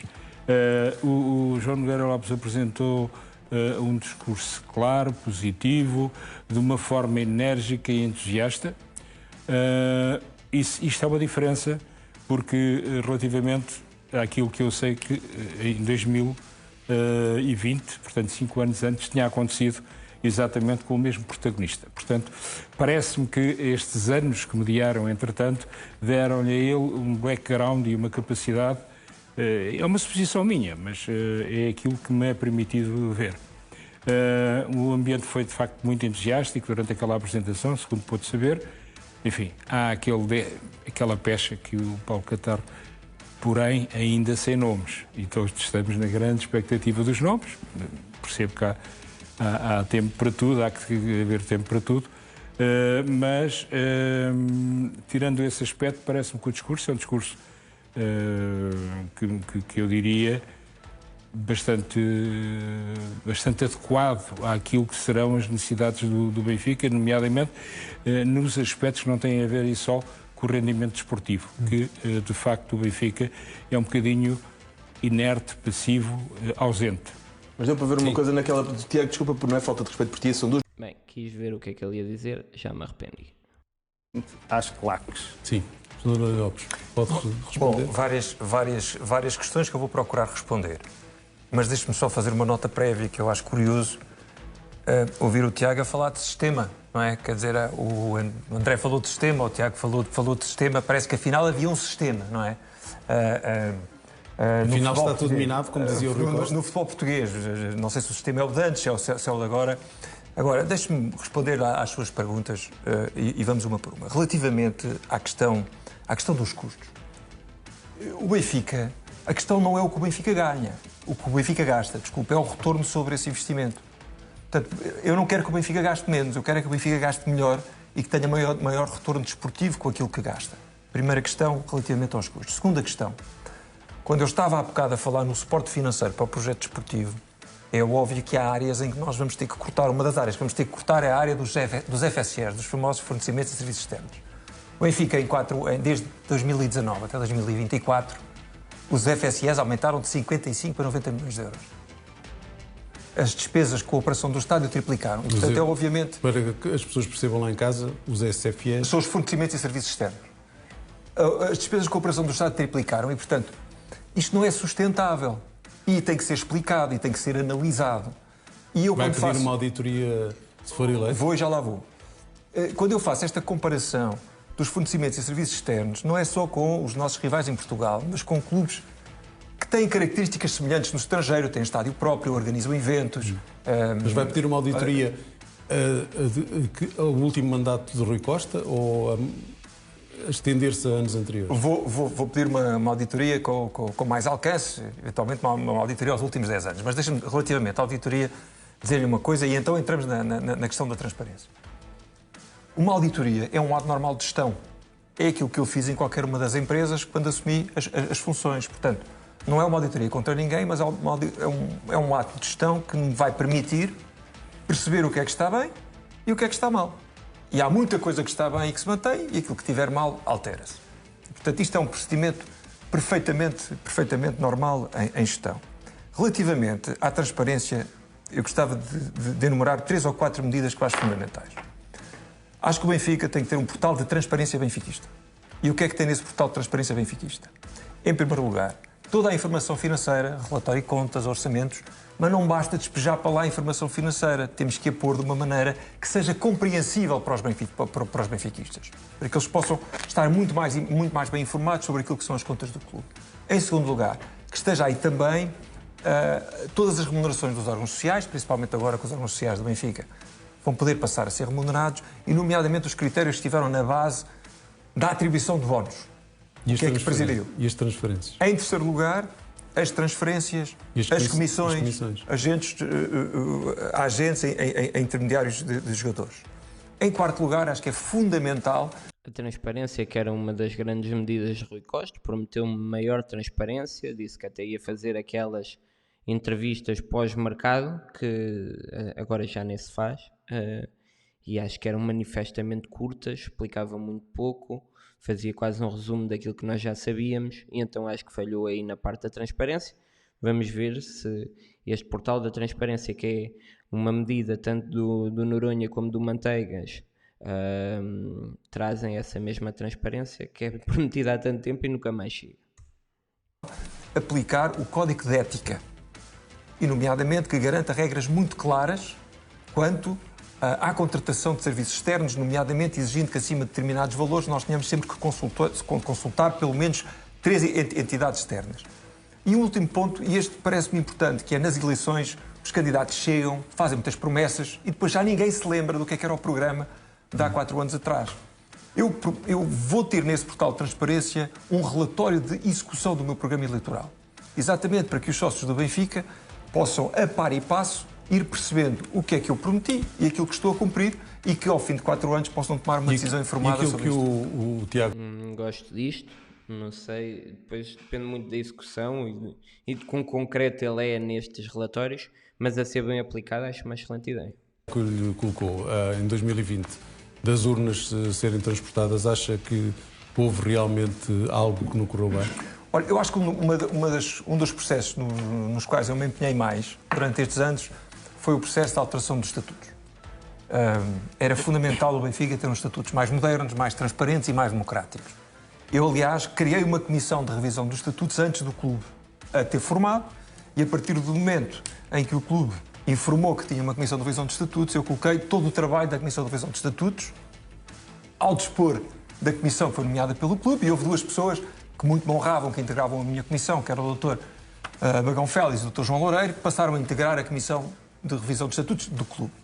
Foi um processo positivo neste mandato de Rui Costa, houve aspectos positivos e este foi um deles, porque se conseguiu um processo agregador em que se aprovaram estatutos que não são os estatutos de ninguém, porque há coisas com as quais eu concordo, há coisas com as quais eu não concordo, mas são estatutos muito melhores do que os anteriores. Mas temo que isso possa acontecer nos próximos anos. E acho que neste processo, eu ia chegar aí, neste processo de revisão de estatutos, foram decididas determinados pontos que têm exatamente a ver com o processo eleitoral, com a transparência do processo eleitoral, que são fundamentais. Permita-me portanto, que nos dão garantias de democracia e de transparência interna que não existiam. Deixa-me só acrescentar 2 coisas. Primeiro, é fundamental que seja aprovado um regulamento eleitoral. E para isso, eu fiz um apelo na última Assembleia Geral ao Sr. Presidente da Assembleia Geral para que fosse convocada uma Assembleia Geral. Ainda vamos falar disso e daquilo que se passou lá. Já agora 2 perguntas rápidas. Se o Benfica tivesse ganho... Acho que aqui o Paulo Catarro deixou passar a resposta a esta pergunta. Se achava que houve ou não manipulação nas últimas eleições, era uma pergunta que eu gostaria de ver respondida, porque acredito que ele acha que não, uma vez que não fez nada para que fosse contado os votos, mas gostava que ele tivesse uma resposta oficial sobre isso. Andou à volta, passou em claro, mostra a inteligência mais uma vez do João Noronha Lopes, de fazer crer que a pergunta foi respondida sem ser efetivamente respondida. Se ganha o campeonato, candidatava-se na mesma? Eu acho que qualquer pessoa que está à volta desta mesa já esteve envolvido em eleições ou sabe o que é uma eleição. Uma candidatura à presidência do Benfica não se prepara em 2 semanas. E, portanto, eu há vários meses que estou a trabalhar sobre o Benfica, a reunir-me com pessoas, a preparar um projeto e tomei a decisão consciente de apenas fazer esta apresentação depois da época terminar. Exatamente porque não queria destabilizar a equipa e foi isso exatamente que fiz. E se Luís Filipe Vieira patrocinar uma outra candidatura, nomeadamente por causa daquilo que o Nuno Lobo disse nessa Assembleia Geral, pode de alguma forma contagiar e alterar aquilo que os sócios do Benfica podem pensar? Eu, como já disse há pouco, eu não sei se Luís Filipe Vieira vai ser candidato, se vai apoiar a candidatura de alguém. Paulo há bocado falou na candidatura do Dr. Mauro Xavier. Acho que, acima de tudo, as pessoas têm que se decidir. Eu não disse que ia apoiá-lo, falei na possibilidade. Certo, ou fala-se nessa possibilidade. Eu acho que, fundamentalmente, o que tem que haver é menos politiquice e mais decisão. E, neste momento, aquilo que eu assisto é ao candidato que está à espera de ver se o outro avança. O outro só avança se este candidato talvez não avançar. E, portanto, há aqui muito jogo, há aqui muito tacitismo, há aqui muito... Sim. E eu acho que as pessoas, enquanto alguns não sabem se querem candidatar, eu sei aquilo que quer para o Benfica. E falou em debate com o Luís Filipe Vieira, mas está aberto a debates só com o Luís Filipe Vieira ou com todos os candidatos? Não, os debates são com todos os candidatos. E deixe-me que me diga que é extremamente positivo haver muitos candidatos nas eleições, porque é um sinal de vitalidade democrática do Benfica. E, aliás, uma das coisas que os estatutos vieram fazer foi exatamente permitir que mais gente se candidate aos órgãos sociais do Benfica. E, portanto, eu quero debater com todos. A questão deve ser posta, mas é ao Luís Filipe Vieira. É se ele está disposto a debater com alguém. Porque nas últimas eleições ele recusou sistematicamente vir debater comigo, perante os benfiquistas, na BTV ou em qualquer outro sítio onde eu o desafiei para debater. Espero que, se ele vier às eleições, desta vez tenha a coragem de debater comigo. Já vamos continuar, agora é tempo de... Nestas eleições, na altura, o João Noronha Lopes, quando o Luís Filipe Vieira não quis debater com ele não aceitou debater com os restantes candidatos. Ora, isso é um dos pontos muito criticados pelas outras listas e tenho mixed feelings sobre isso. Acho que ficaria bem ao João Noronha Lopes aceitar debater com os restantes, se eles tivessem esse interesse. Acho que faz parte de eleições democráticas que isso aconteça, mas também percebo aqui a questão do João Noronha Lopes de que haver debates de toda a gente, menos com o Presidente, dá uma vantagem competitiva bastante grande ao Luís Filipe Vieira, porque, como sabem, nas eleições em Portugal não ganha o debate quem tiver as melhores ideias. Ganha o debate quem conseguir falar mais mal do outro. E então, se estamos a fazer debates em que é um a falar mal do outro, o único que não é afetado é aquele que está em casa a ver. E então eu percebo isso, que era uma vantagem bastante grande que se dava ao Luís Filipe Vieira. Ele ficava a ver os outros a falarem mal entre si. E então esse é o argumento que ele deu. Eu entendo esse argumento e então, como vos disse, tenho mixed feelings porque consigo perceber os dois lados. Acho que também não lhe fica bem não aceitar debater com os outros candidatos que tinham essa ideia, mas tem aqui um argumento legítimo que tem que também ser pesado. De conhecermos os destaques do Jornal da Meia-Noite e da Noite da Estrela. Ora, lá está a Maia.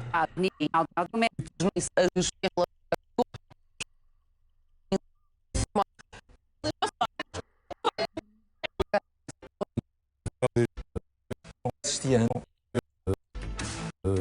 Dos atuais corpos sociais, o que foi rejeitado por Rui Costa.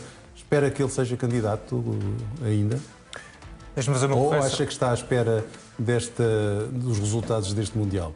Deixe-me fazer uma correção. Eu, nesta Assembleia Geral, não pedi eleições antecipadas. Sim, já tinha Expressado a minha opinião sim. daquilo que eu achei que melhor defenderia os interesses do Benfica. Agora, que sejamos claros, o Presidente Rui Costa tem toda a legitimidade para exercer o seu mandato até ao fim.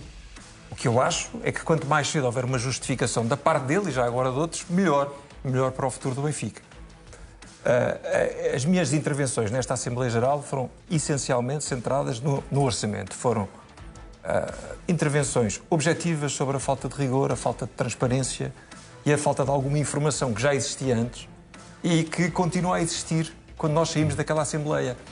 E aquilo, enquanto benfiquista, que eu não consigo entender é como é que, recorrentemente, os problemas são levantados. São críticas construtivas, feitas de viva voz, dentro da família benfiquista, no local próprio, e nos são apresentados orçamentos que constantemente não respondem às perguntas que tinham sido feitas nas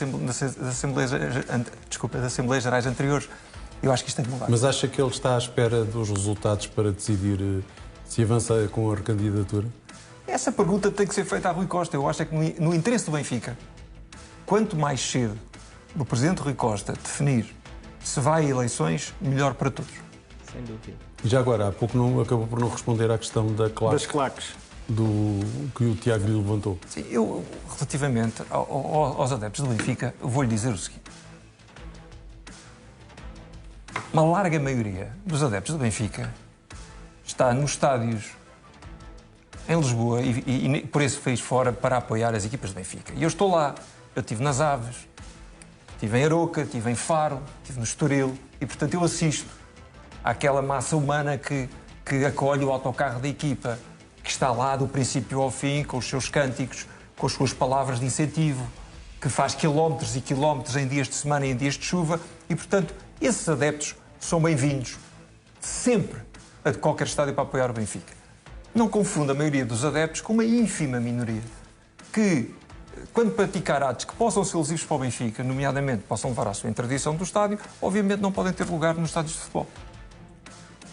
E terá uma atitude, por exemplo, idêntica à que o Presidente do Sporting teve em relação às claques do Sporting? É o que eu lhe digo. A larga maioria, mas esmagadora maioria dos adeptos do Benfica está nos estádios para apoiar o Sport Lisboa e Benfica. Quem não tiver comportamentos condignos com aquilo que é ser um adepto do Benfica, obviamente que não pode ter lugar nos estádios do Sport Lisboa e Benfica. É tão simples quanto isto. António, achas que esta situação de... Portanto, na Europa... O principal foi uma ideia aqui transmitida. Ninguém o faz, porque também não é tão fácil assim. De facto, é fácil recompensar com o título de campeão nacional de júnior, título de campeão nacional, mas não é tão fácil.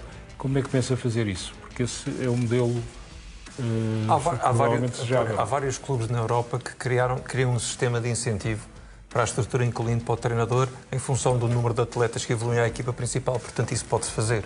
E na minha opinião, alguma estabilidade dessa equipa. E na minha opinião, sim, com critérios que não é promover por promover, é promover para atletas que sejam titulares e que evoluam. Repare, e isso é feito com um sistema de incentivos que, obviamente, complementam os outros incentivos, nomeadamente aquele que tem a ver com ganhar e com vencer. E, portanto, não é inovador, já se faz noutros países. O que eu acho que é fundamental é que, se a formação é a base da sustentabilidade do nosso clube, se nós temos a melhor formação do mundo, este tem que ser um objetivo de todos. Não pode ser só o objetivo do responsável da formação. Ou não pode ser só o responsável do treinador que chega aqui e que vai embora. Já agora digo que isto é uma coisa que tem que ser vivida por todos. E volto ao princípio, que não tem a ver só com a estrutura e com as pessoas, tem a ver com a identidade. E a identidade tem que ter as pessoas perceberem o que é o Benfica e terem que perceber que o Benfica parte de uma ótima formação que tem que ser rentabilizada. Há pouco o doutor disse, ou seja, em modalidades do que o futebol também não ganha. Benfica, a questão das modalidades. Benfica tem, não está à altura handball, do infelizmente, desde 2007, 2008 que o Benfica não é campeão. André, Posso? Sim. Posso responder à questão das modalidades? Porque tenho aqui um homem das modalidades ao meu lado e aproveito para responder à pergunta. Eu acho que o Benfica, nas modalidades, tem o mesmo problema que tem no futebol, que é falta de identidade e falta uma estrutura e falta de organização. O Benfica não pode ter equipas só para competir, tem que ter equipas para ganhar. E uma das medidas que vou tomar, eu vou ter um vice-presidente para as modalidades a tempo inteiro. O Benfica, as modalidades são demasiado importantes para o ecletismo do Benfica, que faz parte da identidade do Benfica, para ter uma pessoa em part-time. E, portanto, eu vou ter um presidente em full-time, porque, aliás, considero que o vice-presidente das modalidades talvez seja das vice-presidências mais difíceis no Sport Lisboa e Benfica. E, portanto, primeiro ponto, ter uma pessoa que tenha a capacidade de organização, que conheça bem as modalidades e que também tenha a capacidade de gestão para ir à procura de receitas adicionais. Primeiro ponto. Segundo ponto, acho que é muito importante que exista um conhecimento claro de quanto é que se ganha, quanto é que estamos a gastar por cada modalidade. E não se sabe. E esse é um dos pontos, aliás, que eu referi ao Presidente Rui Costa na última Assembleia Geral e que já tinha referido em Assembleias Gerais anteriores. E, portanto, é preciso, com toda a clareza, que se diga quanto é que estamos a gastar em cada modalidade. Porque só assim é que nós podemos ter responsabilidade e responsabilizar cada uma das modalidades em função dos resultados. E, portanto, esse é mais um aspecto de transparência que eu acho que o clube precisa e numa área fundamental, que é a área do ecletismo. Deixe-me voltar àquela questão de há pouco, quando disse que não percebeu porque é que o Presidente Rui Costa e o Benfica apoiaram Pedro Proença. Vimos nesta Assembleia Nuno Lobo, que concorreu contra Pedro Proença, assumir claramente a sua condição de sócio do Benfica. Era favorável a que o Benfica apoiasse o sócio do Benfica ou Nuno Lobo tinha de facto um melhor projeto? Sócios são os dois. São os dois. Sócios, Pedro Proença. até a Águia de Ouro.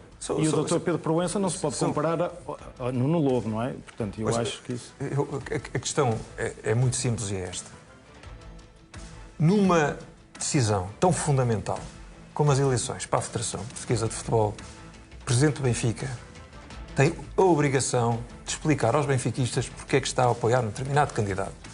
Principalmente quando é um candidato que não se esquivou a fazer declarações públicas contra o Sport Lisboa e Benfica, nomeadamente no processo de centralização, e quando é um candidato que, por exemplo, em 4 anos, fez muito pouco para avançar no processo de centralização e fez muito pouco para melhorar questões absolutamente fundamentais do futebol português. Ou seja, nós continuamos a ter este futebol português, onde há foras de jogo que são tirados por uma câmara que está num poste de eletricidade. Temos estádios que não têm... Mas acha que o Dr. Nuno Lobo tinha condições para ser Presidente da Federação? A minha questão não é essa. A minha questão é, o Benfica tem que definir claramente porque é que apoia determinado candidato e tem que explicar aos sócios. E, portanto, aquilo que eu faria se fosse Presidente do Benfica era medir os prós e os contras, fazer um balanço daquilo que foi o mandato do... Mas não acha que o Dr. Pedro Proença fez um bom trabalho à frente da Liga? Não, recuperou acho que financeiramente a Liga, acho que modernizou a Liga, acho que não. Colocou Portugal em alguns lugares importantes, até em termos europeus. Agora vencemos 2 títulos também. Acho que não fez o suficiente, na minha opinião, não fez o suficiente para merecer o apoio do Benfica. Nomeadamente porque não avançou em dossiês chaves e teve algumas posições contra o Benfica que eu ainda não consigo entender hoje em dia. Mas se o Benfica dizia que não iria cumprir a lei, o que estava à espera que o Presidente da Liga dissesse relativamente a essa matéria? Não. Repare, o que eu digo relativamente a esse projeto não é que o Benfica não vai cumprir a lei. Mas na altura os responsáveis foi isso que disseram. Não vai cumprir a lei, não. O doutor não diz isso, de acordo. Mas na altura os responsáveis o que disseram era isso. É que o Benfica, se não lhe agradasse, não cumpria. E é natural que o Presidente da Liga, nessa altura, tivesse uma posição de força. E eu compreendo. Era o que eu faria no seu lugar. Que depois possa discordar da sua política de gestão, que eu não acompanho, porque acho que o Dr. Pedro Proença fez um excelente trabalho e colocá-lo ao nível do Dr. Nuno Lobo, para mim é quase um insulto, não é? Até porque um candidato à Federação tem deveres de neutralidade e de imparcialidade e o que o Dr. Nuno Lobo demonstrou agora é basicamente que estaria ali ao serviço de um clube, o que não é desejável porque o Presidente da Federação é de todos os clubes. E, portanto, eu quando ouço candidatos a reprovar o apoio do Presidente do Benfica a Pedro Proença, ainda que possa discutir e aberto ao debate a questão de se devia ter colocado à discussão dos adeptos e à apreciação o apoio ao Pedro Proença, mas quando ouço dizer isto, parece que leva o entendimento de que deveria ter apoiado o Dr. Nuno Lobo, que ainda por cima teve declarações absolutamente lamentáveis e racistas a respeito de um jogador de futebol há uns anos atrás, que para mim não cumpria os patamares mínimos sequer de um candidato. É uma coisa sobre isto que é a neutralidade. Posso Já vou dar a palavra. Eu concordo que um Presidente da Liga, ou um Presidente da Federação Portuguesa de Futebol, tem um dever de responsabilidade e alguma equidistância que deve ter relativamente aos agentes do futebol português. Por isso é para mim perfeitamente incompreensível perceber como é que o Dr. Pedro Proença apoia um dos candidatos às eleições no Desportivo de Chaves. Portanto, isto é exatamente o contrário daquilo que eu acho que um Presidente da Liga deve fazer. Acho que é uma crítica justa e legítima. Deixa-me só dizer uma coisa. Qual é que será o passo seguinte? Vai tomar posição nestas eleições? Vai apoiar um candidato? Vai apoiar outro? Nas eleições do Sporting vai apoiar um candidato? Portanto, eu acho que isto é de uma falta de responsabilidade que eu não esperaria ver num Presidente da Liga. Agora, num Presidente da Federação, desculpe. Mas deixe-me só voltar aqui a um ponto. as declarações que o Dr. Pedro Proença fez, eu vou citar, foram as seguintes. Há um clube que acha que vale mais do que todos os outros. Estas declarações não foram feitas no contexto do decreto-lei. Foram feitas no contexto do Benfica achar que não deveria ser prejudicado, e bem, relativamente àquilo que é a distribuição das receitas televisivas. Porque se o Benfica é o que gera mais receitas, tem mais impacto social, gera mais audiências, sim, obviamente que tem que defender a sua posição. Mas, portanto... doutor, mas se vale isso tudo que está a dizer, como é que explica então que quando a negociação dos direitos televisivos foram feitos por todos os clubes, até acabou por ser o contrato menos avultado? O Futebol Clube do Porto teve um contrato de direitos televisivos melhor, o próprio Sporting também. Se o Benfica vale isso tudo que diz, então como é que se justifica que tenha feito um negócio em piores condições que os rivais? Olha, isso das piores condições temos que ver, porque temos que ir ver o que é que está incluído no contrato do Porto e no contrato do Sporting, e se estamos a comparar maçãs com maçãs. Sim. Não estamos. Sim, mas portanto, o contrato do Benfica era 400 milhões. O contrato do Benfica é melhor e os outros clubes, obviamente, que estiveram a aguardar pela celebração do contrato do Benfica para então definirem aquilo que era o seu plafond contratual. Portanto, isso que está a dizer, com todo o respeito, não corresponde à realidade. O Benfica tem, obviamente... Para concluir. O Benfica, obviamente, que está interessado na melhoria do futebol português. O Benfica, o Porto e o Sporting representam 94% das receitas no futebol português, o que os coloca numa posição única no cenário europeu. E, portanto, temos que trabalhar em conjunto. Mas neste trabalho em conjunto, a minha preocupação vai ser primeiro defender os interesses do Benfica. E, como eu já disse, para defender os interesses do Benfica em alguns dossiês, eu tiver que ir contra a maioria, eu vou. Muito bem. Acho que este aqui foi o tema em que o Noronha teve menos à vontade, o que escorregou mais, isto porque também é um tema difícil. Temos dois candidatos em que ambos tinham coisas muito más. Um era apoiado pelo Vieira e estava ali um bocado a mano do Vieira, isto a confirmar aquilo que o Rui Costa o acusou, e o outro era o Proença. Portanto, dois maus candidatos, em que o ainda por cima, pelo que me disseram, tinha um mau projeto, e então aqui é uma decisão sempre difícil que não tem uma resposta certa. O Noronha aqui foi pelo caminho do Proença, não, porque é o Proença, mas depois claro que vem, então é melhor o Nuno Lobo, tem um projeto mau e tem o Vieira por trás, e então aqui nunca há uma resposta certa, e é sempre difícil passar aqui neste tema a brilhar, e não brilhou, e percebe-se também, era difícil brilhar, sinceramente. Também muito contente de ver a seleção ganhar mais um título e de ver Ronaldo erguer mais um troféu, mas eu não posso deixar de dar aqui os parabéns ao jogador do Benfica que estava presente na seleção, que é o António Silva. Sim. Que é um rapaz extraordinário, um ótimo jogador e que vai ser o futuro titular como defesa central da seleção portuguesa. Muito bem, agradeço-lhe também a sua presença esta noite aqui no Pé em Risco, se for muito rápido. Pronto, eu só queria dizer mais uma coisa que é fundamental. Mas rapidíssimo mesmo. Rapidíssimo. Primeiro, não falámos do associativismo, que é uma área fundamental do Benfica. Eu tenho 5 medidas para o associativismo que são muito importantes. Que é ter um vice-presidente para o associativismo, ter um provedor de sócio que vai ser ele a canalizar muitas das queixas e preocupações dos benfiquistas ao vice-presidente do associativismo, ter um projeto de digitalização das casas e de fornecimento de ferramentas às casas para que as casas não apareçam apenas em tempo de eleições, e finalmente é muito importante conhecer melhor os sócios do Benfica. Os sócios do Benfica não podem estar a ser inundados de SMS com coisas que não lhes dizem nada. E, portanto, temos que investir na tecnologia e na digitalização. E permita-me só para concluir, para dizer uma coisa que é uma questão muito importante, que é, eu agradeço... Não posso permitir mesmo. Mas é que é muito importante ter a ver com uma coisa que foi dita nesta casa e que envolveu a minha família. E, portanto, eu peço-lhes 30 segundos. Agradeço o convite para estar aqui, estive aqui para falar do futuro do Benfica, mas não ficaria de consciência tranquila se não dissesse aquilo que vou dizer. Porque quem não sente não é filho de boa gente. E há poucos dias, nesta casa, o comentador Dr. Mauro Xavier fez um comentário lamentável que envolveu a minha família. Eu estou aqui para fazer uma campanha digna. Uma campanha à Benfica. E quem joga o jogo podre que durante muitos anos caracterizou o futebol português não está a fazer um bom serviço ao Benfica. Sim. E, portanto, que fique claro... O tal sistema. Que fique claro que esse não é o caminho pelo qual eu vou. E espero, sinceramente, que a minha família não volte a ser mencionada nestes termos, nem neste estúdio, nem em qualquer outro. Muito bem. Muito obrigado É assim a que todos. terminamos esta edição. Conclusão aqui desta entrevista,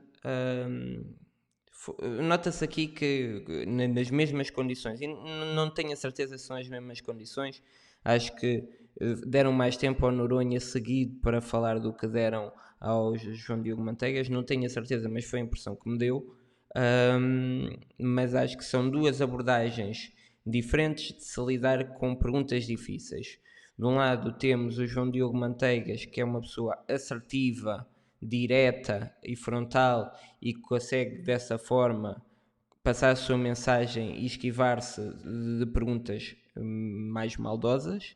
E depois temos o João Noronha Lopes, que é alguém com uma postura mais cordial, mais educada, mais inteligente, não é inteligente, é esperta, consegue dar muito bem aqui à volta a algumas perguntas e dessa forma, sem criar alarido, consegue ter bons resultados. Portanto, são duas formas, acho que tiveram os dois muito bem. A mensagem, como vos disse, é muito a mesma, as medidas são muito parecidas, as ideias também.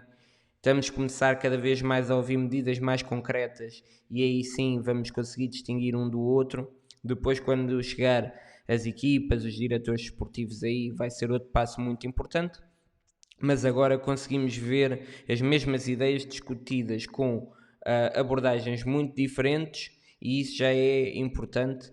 E então eu gostei muito de ver esta forma do João Noronha Lopes de uma forma elegante conseguir passar a sua mensagem.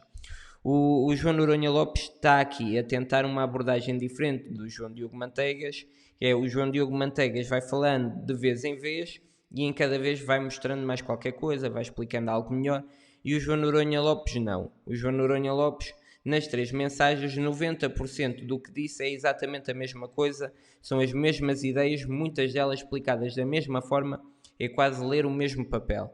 E isto leva-me a crer que a ideia é chegar a mais gente. Ou seja, ele não quer que a mesma pessoa veja os 3 canais e fique com mais informação, ele quer é apanhar umas pessoas neste canal, outras pessoas neste jornal, outras pessoas naquele jornal, e então passa a mesma mensagem para o maior número de pessoas saber quem ele é e ao que é que ele vem. Isso eu acho que é mais inútil para nós que estamos por dentro, sabemos bem quem é um e outro e estamos sempre a ouvir a mesma coisa. Acho que aí é uma mensagem que não é feita para nós, mas para as pessoas que vão ver pela primeira vez na CMTV, vão ouvir exatamente aquilo que as outras pessoas que só veem a bola ouvem. Então vai chegar a muita gente e depois de ter a atenção mediática para ele, aí vai expor as ideias. Eu, claro, como benfiquista que quer saber as medidas de cada um, critico o João Noronha Lopes em 3 sítios dizer a mesma coisa, mas ao mesmo tempo eu percebo a intenção, que é, não vale a pena ele estar a dar ideias se ninguém depois está a ouvir. Então ele primeiro, olha, vai a cada sítio dizer eu estou aqui e quero dizer isto, e depois vai explicar. O João Diogo Manteigas, vejo aqui um cuidado em cada entrevista explicar mais qualquer coisa, ainda muito pouco também, ainda é muito à base de títulos e de ideias essas que são as mesmas do que o João Noronha Lopes, mas pronto, são abordagens diferentes. Vou fazer já um pequeno balanço do que eu acho que são os pontos fortes de cada um. Acho que obviamente o João Noronha Lopes tem um currículo que lhe permite estar à frente em termos de gestão. Acho que a capacidade no primeiro dia, o João Noronha Lopes saber como gerir o Benfica está muito acima do João Diogo Manteigas, que não tem esse background, não é essa a área dele e vai ter mais dificuldades aí.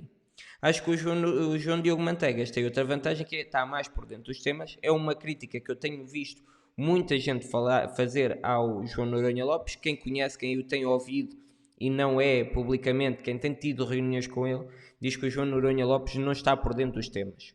Eu não estive lá, não sei se é verdade se não. O que eu sei é o que vocês ouvem aqui publicamente e ele fala muito bem daqueles 3, 4, 5, 6 temas que domina e diz sempre a mesma coisa, então não dá para perceber se sim, se não.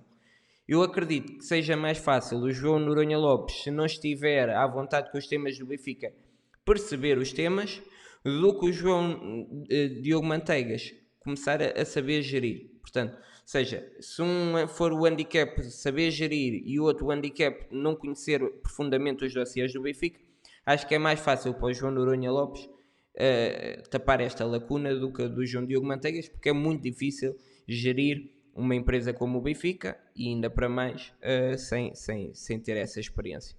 Portanto, acho que também há aqui uma diferença, que é o João Noronha Lopes faz sempre um discurso para ganhar votos e o João Diogo Manteigas faz um discurso para mostrar que é um bom candidato. E isto, já tive a oportunidade de lhe dizer diretamente, é algo que tem todo o mérito. Eu acho que o João Diogo Manteigas será o candidato com mais mérito, que terá aqui uma forma mais pura de passar a sua mensagem. Não tenho a certeza se depois, no fim, se irá refletir em resultados. Ele acha que sim, as pessoas que estão com ele acham que sim. Eu tenho algumas dúvidas, mas tenho visto ele a ganhar pontos sucessivamente e em 4 meses acredito genuinamente que ele tem uma palavra a dizer. Senão, fechava já aqui e dizer, olha, o João Noronha Lopes vai ganhar. Acho que tem vantagem, mas o João Diogo Manteigas, aos poucos, e na sua abordagem assertiva e de fazer a coisa certa, tem ganho pontos. Pronto. No fim, por muito que eu acho que, imaginemos que no fim chego e acho, olha, o João Diogo Manteigas para mim é o candidato com mais mérito, que tem a melhor forma de explicar as coisas, é o mais assertivo e isso tudo. Se eu vir que o João Noronha Lopes é a pessoa que está mais à frente para ganhar as eleições, eu vou votar no João Noronha Lopes. Chamado voto útil. Mas há a segunda volta e não sei o quê. Eu, conhecendo os benfiquistas, não tenho a certeza que o Rui Costa não ganhe na primeira. E então prefiro-me salvaguardar e fazer logo o voto útil no início. Gosto muito dos dois. Acho que está em aberto. Eu, sinceramente, vocês nos comentários às vezes dizem que eu sou Manteigas, outras vezes dizem que eu sou Noronha. Isso é bom sinal, é algo que eu gosto, que é sinal que eu estou a passar a mensagem correta para os dois. E então, tanto parece que eu gosto de um como do outro, e a verdade é que eu gosto dos dois. E se ganhar qualquer um deles, ficarei feliz e ficarei com o Benfica melhor, na minha opinião. Estou à espera de muita coisa, até lá acho isto, que é, no fim eu vou votar naquele que eu acho que tem mais hipóteses de ganhar. Neste momento o João Noronha Lopes, acho que o João Diogo Manteigas tem-se aproximado, o João Noronha Lopes criou este hype todo à volta dele, mas é um hype que se vai manter e é difícil subir. Enquanto o João Diogo Manteigas começou por baixo e tem subido e acho que é mais escalável do que o João Noronha Lopes. Portanto, acho que está aqui uma luta muito agradável, gosto de ver, acho que é benéfica para o Benfica. Só peço a ambos os candidatos que não entrem em fanatismos, em ir contra as outras listas. Eu não gostei, por exemplo, e tenho que fazer esta referência, não gostei da forma como na Assembleia Geral a comitiva, por assim dizer, do João Noronha Lopes não aplaudia os outros candidatos quando falavam. Eu até vi fazer alguma troça do Martim, porque não teve um discurso muito fluido, nem carismático, apresentou algum nervosismo, alguma dificuldade em expor as ideias, e houve por parte até da Raquel Vaz Pinto, alguém que eu gosto muito, respeito muito, acho que faria muito bem ao Benfica, espero que esteja lá no Benfica, que era bom sinal, é alguém que eu gosto muito, mas tenho que dizer, não gostei de algumas atitudes, de troça que fez, de se rir do Martim, das suas dificuldades de comunicação, de não aplaudir os outros candidatos, aplaudia toda a gente e sempre que havia um candidato não aplaudia. Dizem-me assim, Daniel, estás a ser inocente, isto é um jogo, tem que saber jogar, eu percebo muito bem isso e digo-vos, eu até às vezes sou aqui um bocado criticado por apoiar este jogo que faz parte das eleições, mas acho que a Raquel, que é alguém vista com uma credibilidade muito grande, não tem necessidade de, para alimentar aqui uma campanha, estar a fugir àquilo que ela considera bom ou mau. Há bons discursos, há maus discursos. Não há, se o João Diogo Manteigas, o Martim ou o Cristóvão fizerem um bom discurso, aplaudam, porque isso também é o Benfica, é reconhecer que está ali um bom projeto. Percebo que não se faça, não acho que é o fim do mundo, mas por ser a Raquel, que é alguém que eu estimo muito, não gostei de ver essa atitude na última Assembleia Geral. Percebo que seja algo estudado, mas não acho que acrescente ao futuro do Benfica. Pronto, malta, é isto que eu tenho a dizer. Peço que já sabem que deixem o like e subscrevam, é importante para o canal. Digam-me quem é que esteve melhor na CMTV, se o João Diogo Manteigas ou o João Noronha Lopes. Acho que é aqui um bom termo de comparação, o mesmo formato, difícil, em duas abordagens completamente diferentes. Digam-me quem é que acham que saiu melhor destas entrevistas.